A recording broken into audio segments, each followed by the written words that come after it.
To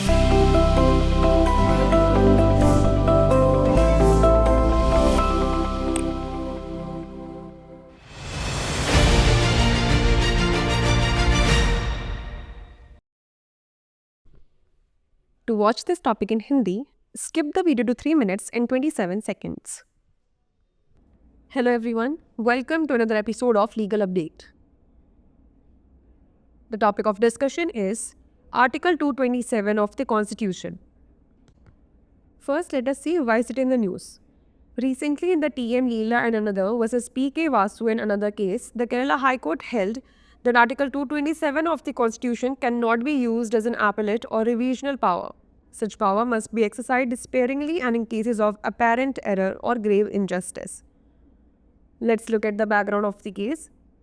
Plaintiffs filed for specific performance of a contract regarding immovable property against the defendants. Lok Adalat settlement, both parties agreed on terms including document execution, handing over prior records, and payment conditions. In 2018, plaintiffs sought court permission to deposit the balance sale consideration, claiming defendants hadn't provided necessary documents. In 2020, defendants moved to rescind the contract, arguing they had provided the documents earlier and citing increased property value. The Additional Subordinate Judges Court, Palakkad, passed a common order which was challenged before the High Court of Kerala. The court observation was as follows. The bench of Justice K. Babu found that the defendants failed to deliver the required documents on time and couldn't prove they had done so. It applied Section 114G of the Indian Evidence Act, presuming missing evidence would have been unfavorable to them. The court ruled that the defendants didn't fulfill their primary obligation of document delivery, making the plaintiffs' delay in deposit justified. As a result, the defendants had no valid grounds for rescinding the contract.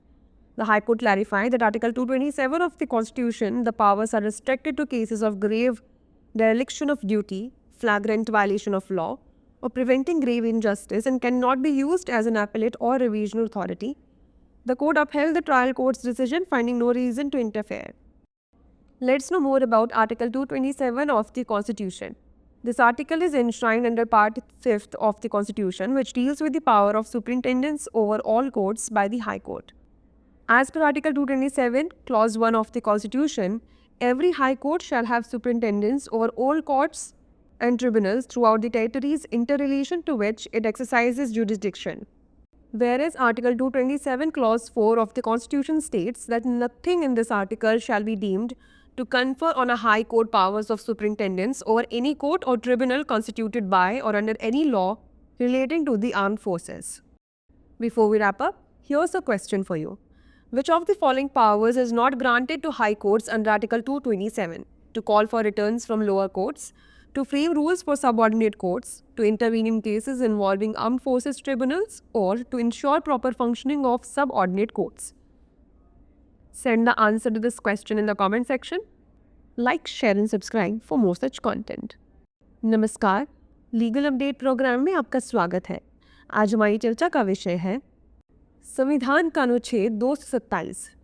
सबसे पहले जान लेते हैं ये चर्चा में क्यों है। हाल ही में TM लीला और अन्य बनाम PK वसु और अन्य मामले में केरल उच्च न्यायालय ने यह निर्णय दिया कि संविधान के अनुच्छेद 227 का उपयोग अपीलीय या पुनरीक्षण शक्तियों के रूप में नहीं किया जा सकता है। ऐसी शक्तियों का उपयोग केवल सावधानीपूर्वक और स्पष्ट गलती या गंभीर अन्याय के मामलों में किया जाना चाहिए।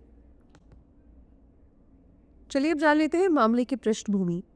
वादीगण ने प्रतिवादियों के विरुद्ध अचल संपत्ति से संबंधित अनुबंध के विशिष्ट निष्पादन के लिए याचिका दायर की। लोक अदालत समझौता। दोनों पक्ष दस्तावेज निष्पादन, पूर्व रिकॉर्ड सौंपने और भुगतान की शर्तों सहित शर्तों पर सहमत हुए। 2018 में वादी ने शेष बिक्री राशि जमा करने के लिए अदालत से अनुमति मांगी, यह दावा करते हुए कि प्रतिवादियों ने आवश्यक दस्तावेज उपलब्ध नहीं कराए थे। 2020 में प्रतिवादियों ने अनुबंध को रद्द करने के लिए याचिका दायर की, यह तर्क देते हुए कि उन्होंने पहले ही दस्तावेज उपलब्ध करा दिए थे और संपत्ति के मूल्य में वृद्धि का हवाला दिया।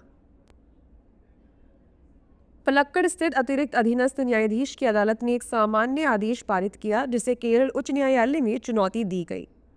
न्यायालय की टिप्पणी की बात करें तो न्यायमूर्ति के बाबू की पीठ ने पाया कि प्रतिवादी समय पर आवश्यक दस्तावेज देने में विफल रहे और वे यह साबित नहीं कर सके कि उन्होंने ऐसा किया था।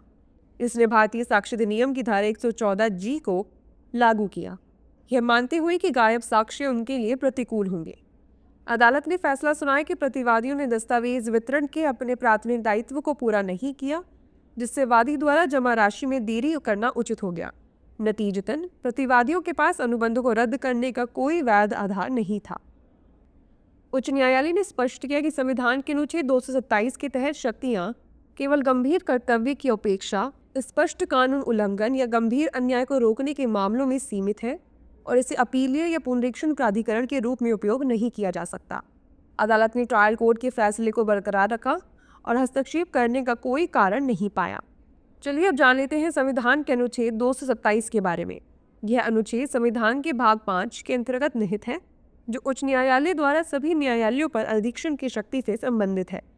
संविधान के अनुच्छेद 227 खंड 1 के अनुसार प्रत्येक उच्च न्यायालय को अपने क्षेत्राधिकार वाले सभी न्यायालयों और न्यायाधिकरणों पर अधीक्षण रखना होगा, जबकि संविधान के अनुच्छेद 227 खंड 4 में कहा गया है कि इस अनुच्छेद की कोई बात किसी उच्च न्यायालय को सशस्त्र बलों से संबंधित किसी कानून द्वारा या उसके अधीन गठित किसी न्यायालय या न्यायाधिकरण पर अधीक्षण की शक्ति प्रदान करने वाली नहीं समझी जाएगी।